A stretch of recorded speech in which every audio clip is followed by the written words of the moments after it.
Welcome to Bible study. We're looking at preparing for the Bible study for December 12 today. We'll be looking at 1 Samuel chapters 30 and 31, as well as Psalm number 18. So if you want to grab your Bible and have that handy, that's probably going to help as we follow along a little bit here.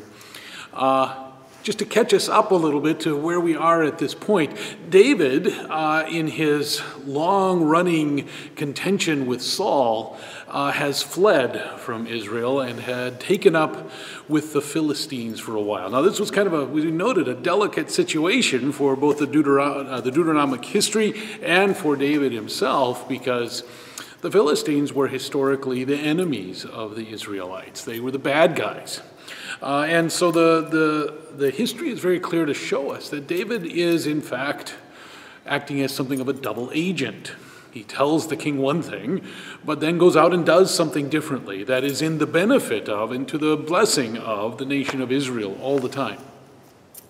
But this comes to a bit of a head in that the Philistines go to war against Israel. It looks like a big battle. They're going to have a major push against the Israelites, and the Philistine king, who is utterly befuddled by David, utterly ensnared in David's deception, says, "David, you will be my personal bodyguard during this battle." But the lords of the Philistines say, "We don't trust this Israelite not to turn in the middle of the battle." And so ultimately David is sent home, and he avoids that conflict of his loyalty versus his status as a double agent in the midst of the Philistines, and he avoids having to face that conflict. But we pick up the story here in 1 Samuel 30 that David returns to his village. He had been, remember, given the village of Ziklag out on the periphery of the Philistine territory. That was good for David because it allowed him to have a bit of cover. He was not exactly under the immediate gaze of the king. And so David could engage in his pro-Israelite raiding, but tell the Philistine king something different. But when they come back to their homes, they discover that their homes are no longer there. Ziklag has been burned to the ground. The Amalekites, the ancient and historic enemies of Israel, have taken advantage of the conflict between the Philistines and the Israelites to do some opportunistic raiding across the entire southern boundary of the nation of Israel, and they have come up as far as Ziklag and burned it to the ground. They didn't kill everybody because they were raiding. They were taking property and people to sell as slaves. And so the people were actually carted off along with all the movable treasure. And the Amalekites were burdened now with all of this stuff, making their way back home where they would presumably enjoy it. David returns unexpectedly early from this battle because the Amalekites thought the Philistines and the Israelites were going to be occupied for some time. And so David returns early. He discovers what has happened. He and his 600 men go chasing after the Amalekites, who have their own wives and children with them. And they initially have to separate their group because 200 of the men just can't keep up. They are too tired. They are worn out. Remember, they've been on the march for some time ahead of this. They can't keep going. David leaves them with the baggage at this dry riverbed and pursues even more quickly after the Amalekites. They find an Egyptian servant, a slave of the Amalekites, who has been left behind because he couldn't keep up, and they revive him with something to eat and drink, and they find out where the Amalekites are and quickly set upon them. And it says David sets upon them in the evening of one night and attacks them all through the night and through the next day, utterly defeating the Amalekites. Only a few hundred of them escape on their fast camels, and David rescues everybody. And nothing was lost. And in fact, David ends up coming out with more stuff because the Amalekites had been raiding throughout the region, and David has liberated a considerable amount of treasure, which they then start driving back to their people in Ziklag. They reunite with the 200 who are waiting there with the baggage, and then something very interesting happens. And here I think is where the Deuteronomist really wants to say something to those people who are in exile.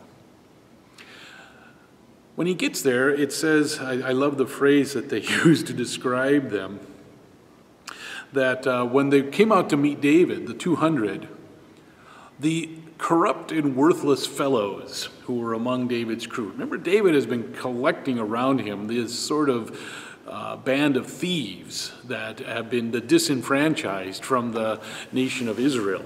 And they say, I don't really want to share. I think these guys who stayed behind, they bailed out on us in our moment of need. And David goes, no. That's not the rule of the Israelite nation. That's not the way the Torah talks to us. And in fact, it is not the way we're going to do it, that we will share and share alike.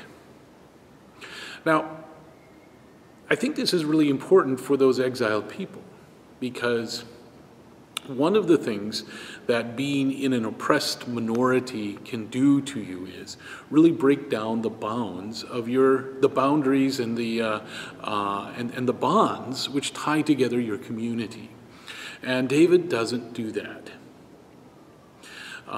We know from reading elsewhere in the Old Testament that several of the people who were brought into exile actually did pretty well for themselves. The King Nebuchadnezzar grabbed some of the noble youths of Israel and put them into his own court. People like Daniel, Shadrach, Meshach, Abednego. You can read those stories in Daniel. But we also know that later under the Persians, Nehemiah was head of the palace.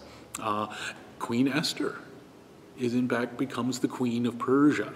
And her uncle Mordecai was one of the advisors to the king. So we know there's some Israelites, some Jews who are there who do fairly well for themselves. It's not all of them who are this oppressed minority. And I think what the writer of the Deuteronomic history is telling them here is that, listen, when you come into those places where you succeed, you need to remember the people who have been left behind. You need to remember the people who didn't succeed. It would be very easy when you have succeeded in that to let your success be yours and forget about those others. And David doesn't do that. And I think here he serves as a bit of a witness and a challenge to those people who have had that success. David is really saying that God has given me the success. I think his logic in this is really important. What he says is, he doesn't say, I won this victory. He says, no, you shall not do so. I'm in verse 23. With what the Lord has given us. Notice David doesn't say, I beat the Amalekites. I won the victory today. And we won this. The Lord gave it to us. This is the gift of God. Notice these are David's own family. These are his wives, his children. God gave them back to me. Therefore, I will not be grasping and saying, this is mine. Rather, I'm going to say, this is ours. Because God has given it to all of us. And that the things God has given to me, God has given to me that he may, through me, bless other people. I think that's a message that is really pertinent for any time. I think it's really easy when you are down and out and powerless to say, God help me and God is going to be my salvation. My only hope is in God. That's easy to say.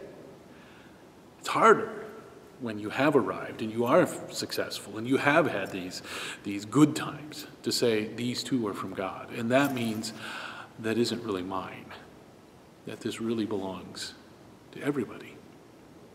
That's much more difficult to do. David comes back to Ziklag. He sends part of the spoil to Judah. And so now we see a turn. Before, when David won a victory, he always sent part of the spoil up to the Philistine king. Now it switches. He sends it to the elders of Judah, saying, here is a present for you from the spoil of the enemies of the Lord. This is the turning point where David is now going to be heading off to be a king. Because I think he knows what's going to happen here. I think he saw the Philistine strategies and the size of the Philistine army, and he realizes Saul is not going to win.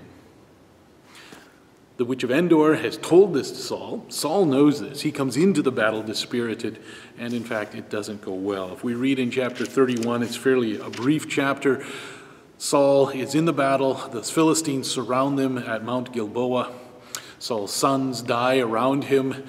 He is cornered by the archers and injured. He turns to his armor bearer and says, "Kill me, because otherwise the Philistines will have sport with me."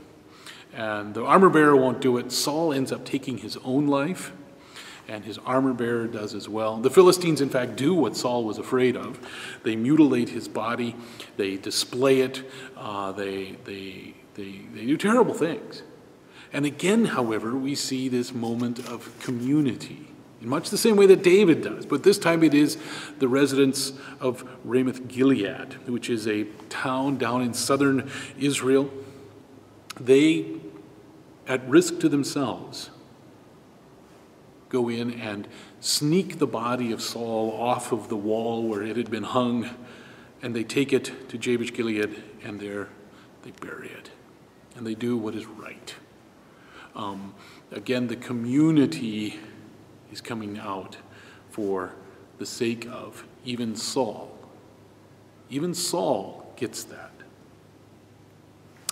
For our psalm today, I really want to go to Psalm number 18. Now, we could use this psalm at almost any point in here because the inscription says, "This is the psalm David wrote when God gave him victory or gave him success over his enemies and freedom from the threat of Saul." That has happened already several times, and in fact, the Bible itself puts this psalm in another place because unlike any of the other psalms in here, this one actually gets embedded into the Deuteronomic history. This psalm is repeated in its entirety. It's a very long psalm, and it makes up the bulk of chapter 22 of 2 Samuel. Right before David dies, it quotes this psalm in its entirety. And we could have addressed it there, but I really think this is where it belongs because it kind of gives a capstone to this section of David's life. Now, he's going to continue to face enemies. He will be the king of Israel very shortly. First of Judah, then of the whole nation of Israel. He will continue to fight enemies, both within and without.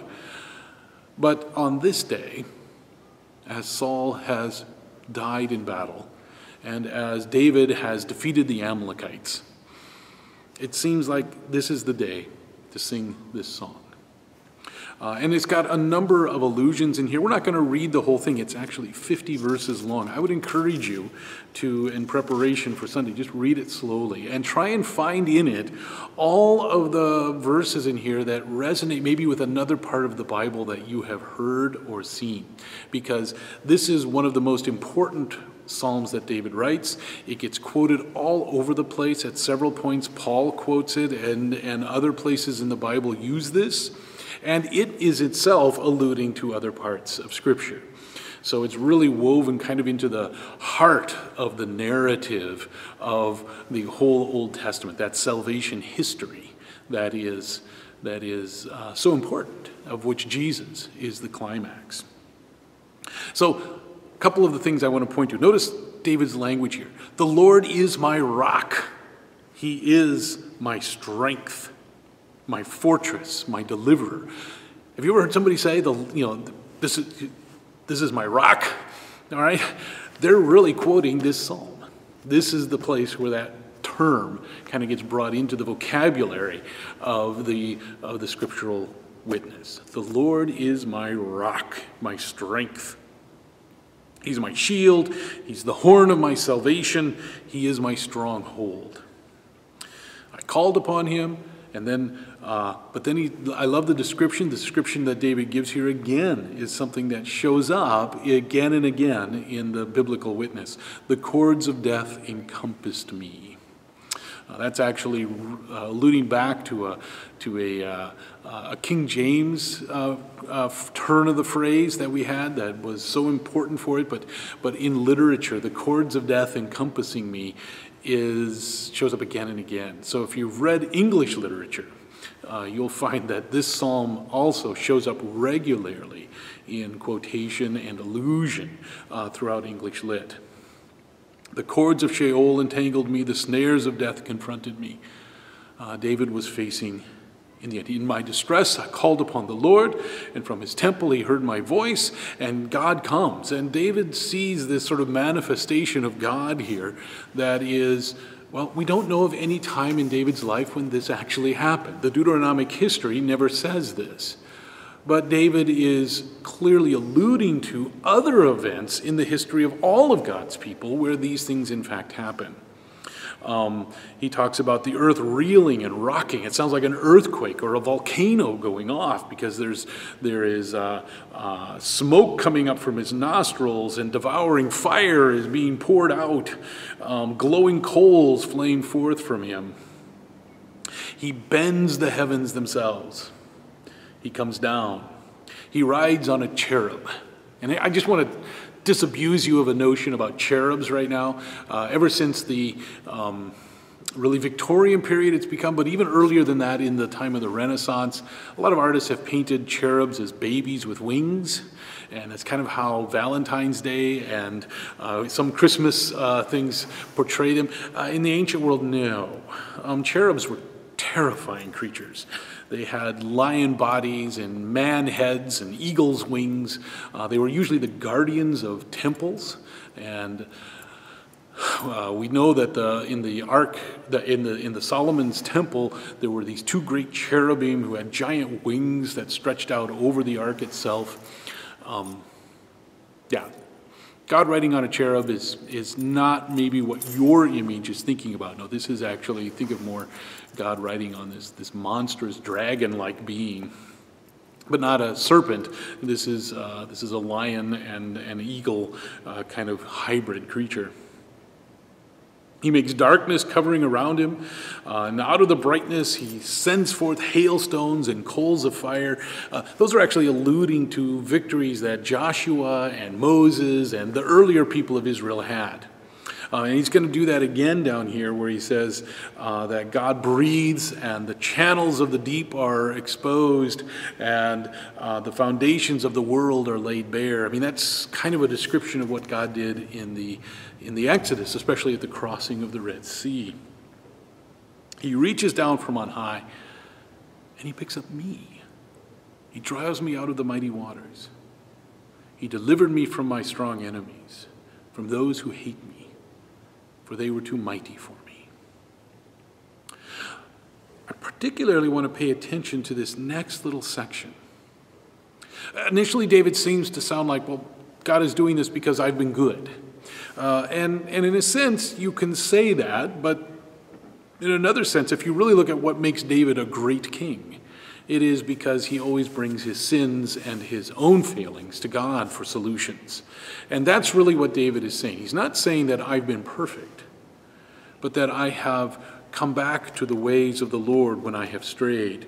His ordinances were before me, his statutes I didn't put away from me. And those statutes are that when you sin, this is how you solve that problem. You solve it by bringing it to God. Therefore, the Lord has recompensed me according to my righteousness, according to the cleanness of my hands in his sight. And that's the really critical part. It's in God's sight that David is clean. And he's clean because God has forgiven him.